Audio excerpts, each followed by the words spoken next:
Hey friends, welcome back. I'm here to read another chapter of our book that we've been focusing on, and that is the book Haunted Castle on Hallows Eve. I'm super excited to see what's going to happen next in this book. We're on chapter 5. We've already had a lot of really cool things happen. Where we left off, we had Annie and Jack. They made themselves inside of the castle with the help of Teddy, their guide, and Annie got really scared, as well as the other two characters, Teddy and Jack, because they saw some sort of floating bones, which they think might be linked to the ghost. So I hope in this chapter we'll get a little bit of answers to some of the questions we might have. Some of you have been doing a fabulous job. Well, all of you have been doing a fabulous job on Seesaw answering the comprehension questions that follow each chapter. I encourage you to continue doing that because that's helping you to just build your comprehension, and it tells me that you're paying attention when Miss Bab is reading as well. Another thing I was going to say is that I know sometimes when Miss Bab's reading, it might be a little bit boring on your side of the screen, but what helps me when I hear someone reading a book is I like to paint a picture in my head. So if I'm reading a story and I hear someone say a character about a house, I might be already imagining in my head what the house looks like, maybe what's inside of the house. Okay, so when you guys are listening Miss Bab read, I challenge you to be painting a picture inside of your head of what you think that I might be reading, okay? And that'll help you to stay engaged with Miss Bab as she's reading and to be able to answer those comprehension questions correctly and all by yourself, okay? So this is going to be chapter 5 of our book, Haunted Castle on Hallows Eve. Pay attention so you can answer the comprehension questions that follow. And of course, I'll show you any pictures that I come across. Ah, yelled Teddy. Ah, yelled Jack. Ah, yelled Annie. Still screaming, they all ran towards the door. The bone came after them. Teddy led the way as they tore through the archway and scrambled up the winding staircase. Jack looked behind them. "It's still coming," he shrieked. "Ah!" they all screamed again. It's a good picture of Jack and Annie and Teddy. Looks like they're trying to run away from that floating bone. Wonder why that bone is floating. On the next landing, Teddy charged into a nearby room. "Make haste," he yelled. He pulled Jack and Annie into the room and slammed the door behind them. Out of breath, they all leaned against the door, panting and trembling. "Safe," Teddy gasped. "Safe from the bone." Then he started laughing. Jack laughed too. He laughed out of sheer terror. He couldn't stop. "Listen, guys, listen," said Annie. "I hear a noise." Teddy stopped laughing. Jack clapped his hands over his mouth. He listened.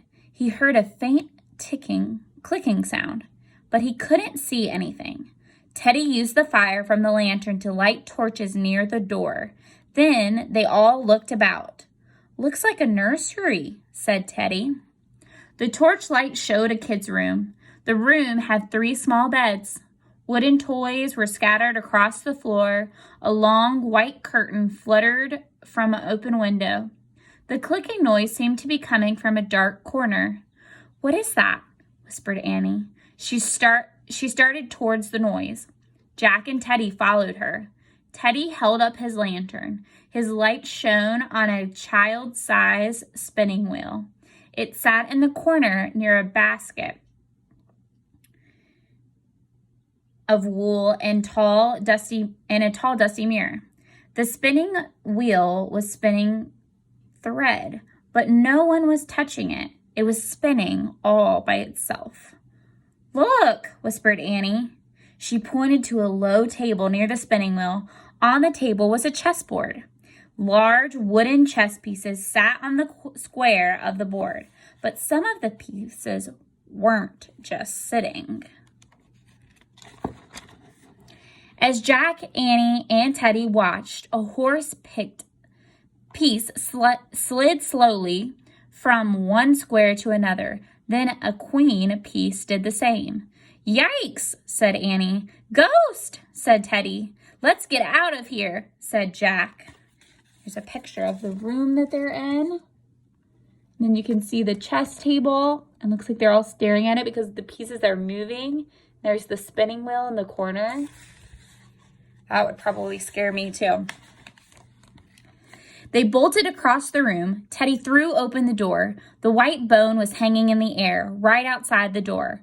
Ah! They all screamed. Teddy slammed the door shut. They huddled together, afraid to leave and afraid to stay.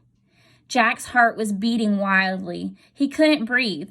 I thought you weren't afraid of ghosts, he said to Teddy, gasping. Yes, well, I believe I just discovered that I am, said Teddy. What'll we do? Said Jack. A rhyme, said Teddy. He gave Annie the lantern. He threw out his arms and started a rhyme. Spirits of the earth and air. He looked at Jack and Annie. Quick, what rhymes with air? Teddy shook his head.